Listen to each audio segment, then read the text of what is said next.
How many of you have suffered faith failures? Come on, yeah, all of us have. We've all suffered faith failures, so don't judge Peter quite yet.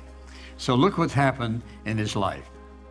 Verse 22, immediately he made the disciples get into the boat and go ahead of him to the other side while he sent the crowds away. After he had sent the crowds away, he went up on the mountain by himself to pray. And when it was evening, he was there alone. Don't you know he enjoyed those moments? But the boat was already a long distance from the land, battered by the waves, for the wind was contrary. And in the fourth watch of the night, he came to them walking on the sea. When the disciples saw him walking on the sea, they were terrified and said, "It is a ghost," and they cried out in fear. But immediately Jesus spoke to them, saying, "Take courage, it is I. Do not be afraid." Peter said to him, "Lord, if it's you, command me to come to you on the water." And he said, "Come." And Peter got out of the boat and walked on the water and came toward Jesus. But seeing the wind, he became frightened and beginning to sink. He cried out, "Lord, save me."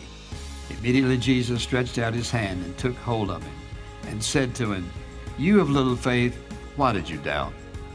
When they got into the boat, the wind stopped, and those who were in the boat worshiped him, saying, "You are certainly God's Son." Now let's think about something. That all of Peter's life, he knew as an absolute fact, a man cannot walk on water. He knew that. There was no question in his mind about it. But when Jesus said, "Come, Peter," he stepped out of the boat, onto the water, and began to walk across the top of the water to Jesus. And then, of course, like all of us probably would have done, he looked around and saw this big wave coming, and he began to sink, and Jesus had to save him. So you say, well, he had a faith failure. But look at this. Look at how far his faith had come from sitting in a boat safe with Jesus, fishing, and now he's out of the boat in a storm and walking on water. I say you have to give 3 cheers for Peter. I mean, look what happened to his faith. Well, you say, well, what's that got to do with my faith? A whole lot.